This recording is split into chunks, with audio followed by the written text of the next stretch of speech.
Unit 8 employee compensation act 1923। इस act का objective है एम्प्लॉय को वर्कमैन को कंपनसेशन प्रोवाइड करना उन इंजरीज़ के लिए जो बाय एक्सीडेंट हो जाती है during the course of employment और out of employment. Section 3 sub clause 1 employer's liability for compensation.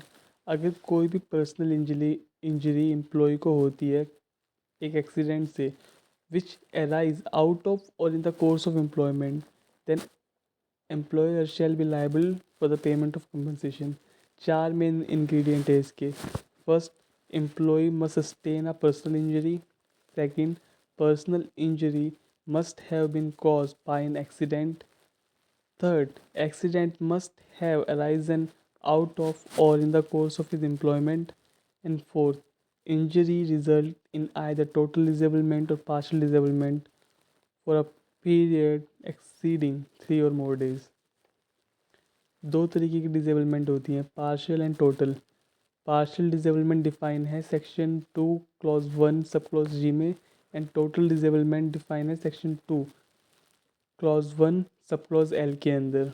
जो डिसेबलमेंट एम्प्लॉय की अर्निंग कैपेसिटी को रिड्यूस करे और टेम्प्रेरी नेचर की हो उस एम्प्लॉयमेंट में जहाँ पर वो एक्सीडेंट के टाइम पर इंगेज था, वो पार्शियल डिसेबलमेंट होती है। वहीं अगर परमानेंट नेचर की इंजरी भी अगर है और सिर्फ एम्प्लॉय की अर्निंग कैपेसिटी को रिड्यूस कर रही है सारी एम्प्लॉयमेंट के अंदर जिसके लिए वो कैपेबल है, तब भी वो पार्शियल डिसेबलमेंट में ही आएगी। और सारी इंजरीज पार्ट 2 शेड्यूल 1 में जो भी स्पेसिफाइड हैं वो सारी की सारी परमानेंट पार्शियल डिसेबलमेंट में आएंगी। टोटल डिसेबलमेंट चाहे टेम्प्रेरी हो या परमानेंट नेचर की हो, अगर वो एम्प्लॉय को इनकैपेसिटेट कर देती है, डिसेबल कर देती है वो काम करने से जिसके लिए वो कैपेबल था बिफोर, जिसके लिए वो कैपेबल था एक्सीडेंट के टाइम पर या एक्सीडेंट से पहले, तो वो होगी टोटल डिसेबलमेंट। क्योंकि एक्सीडेंट के बाद अब वो काम नहीं कर पा रहा जो पहले कर सकता था, ना उस एम्प्लॉयमेंट में ना किसी और एम्प्लॉयमेंट के अंदर। सारी इंजरी जो पार्ट 1 शेड्यूल 1 के अंदर स्पेसिफाई है वो टोटल डिसेबलमेंट में है। और कोई भी कॉम्बिनेशन इंजरी जो पार्ट 2 के अंदर स्पेसिफाइड है जिसमें अर्निंग का लॉस या तो 100% हो या फिर उससे ज़्यादा हो, तो वो भी टोटल डिसेबलमेंट में ही आएगी। जैसे कि प्रताप नारायण केस के अंदर हेल्ड हुआ था कि एक कारपेंटर जिसने अपनी लेफ़्ट एल्बो के ऊपर का हाथ खो दिया था, it was kind of disabled, तो अब कारपेंटर अपना वो काम नहीं कर सकता एक हाथ से जो पहले कैपेबल था करने के। तो इस केस के अंदर जो डिसेबलमेंट है वो टोटल होगी। एक मेजर डिफरेंस होता है टोटल और पार्शियल के अंदर। टोटल डिसेबलमेंट के अंदर एक्सीडेंट के बाद आप वो चीज़ दोबारा नहीं कर सकते जो जो आप करने की कैपेसिटी पहले रखते थे। पार्शियल डिसेबलमेंट के अंदर सिर्फ आपकी अर्निंग कैपेसिटी रिड्यूस होगी, आप वो काम अभी भी कर सकते हो उस एम्प्लॉयमेंट में के अंदर भी दूसरी एम्प्लॉयमेंट में भी, बट आपकी अर्निंग कैपेसिटी जो है वो रिड्यूस हुई है। इस doctrine of notional employment and doctrine of notional extension employment ये बात करता है कि एम्प्लॉयमेंट सिर्फ उतना नहीं है जितना हमको बस एक्चुअल काम करना है, but it also include places and work which are related to employment. ये उन जगहों को तो और टाइम को तो इंक्लूड करता है ये जो काम के होंगी, पर ये उन प्लेसेस को भी इंक्लूड करता है जहाँ पर आपको जाना पड़ता है, एक वर्कमैन को जाना पड़ता है बिकॉज ऑफ हिस एम्प्लॉयमेंट। ये डॉक्टर बताता है कि सिर्फ एम्प्लॉय प्रेमिसिस के अंदर ही एक्सीडेंट होगा तो फिर कंपनसेशन नहीं मिलेगा, बट आउटर स्पेयर के अंदर भी कुछ दो वर्ड्स हैं, अराइजिंग आउट ऑफ मीन, मतलब अराइजिंग आउट ऑफ मतलब होता है कॉज ऑफ एक्सीडेंट, कि एक्सीडेंट का रीज़न क्या है।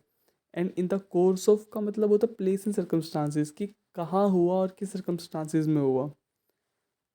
The employee is considered to be acting in the course of his employment when he is engaged in doing something he was employed to do, or when he is doing something in the discharge of his duty, directly or indirectly imposed on him by the contract of service. यानी कि जिस चीज़ के लिए आप employed हैं, अगर आप वो काम कर रहे हैं तब तो एप्लीकेबल है ही। पर अगर आप वो चीज़ कर रहे हैं जो आपके कॉन्ट्रैक्ट ऑफ सर्विस में है बट आपके एक्चुअल काम का पार्ट नहीं है, तब भी। सौराष्ट्र सॉल्ट मैन्युफैक्चरिंग केस के अंदर एक वर्कमैन होता है जो काम करके घर जा रहा होता है और उसकी जो बोट होती है वो डूब जाती है because of some natural disaster, and then his wife ask file the application for the compensation.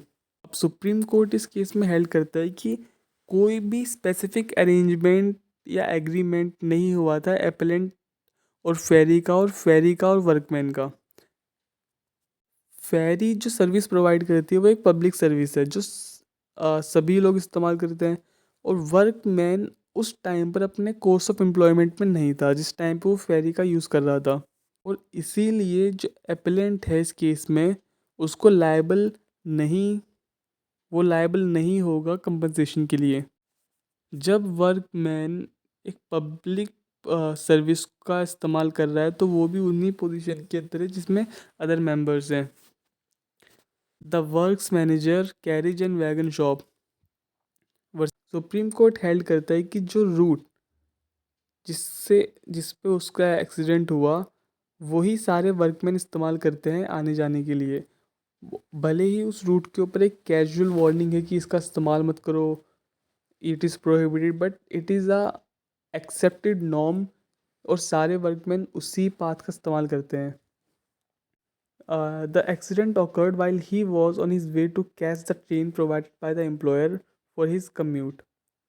Therefore, the accident was considered to have arisen out of in the course of employment.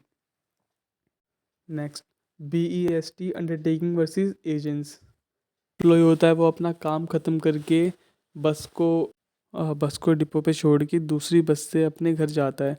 Unfortunately उस बस का एक accident हो जाता है और उसकी death हो जाती है, and his widow files an application the court for the compensation.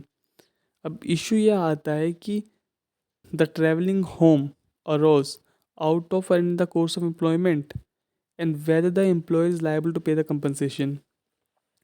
तो present case, the free of cost facility of using the buses of the undertaking for an employee's travel from home to depot and the vice versa is given not as a member of public but as an employee. As of right as the punctuality and efficiency of the service demand it in a big city like Bombay. The court held that the accident arose in the course of employment, giving rise to the claim of the compensation. There was a contractual duty and obligation on the part of the employee to use only a particular mean of transport extends the area of the field of employment to the course of the said transportation. A theoretical option to take an alternative route may not detract from such a duty if the accepted one is of proved necessity or of practical compulsion. So there is a national extension at both the entry and exit by the time and space. Therefore, the accident that occurred while the workman was traveling home was considered to have arisen out of in the course of his employment, making the employer liable for the compensation.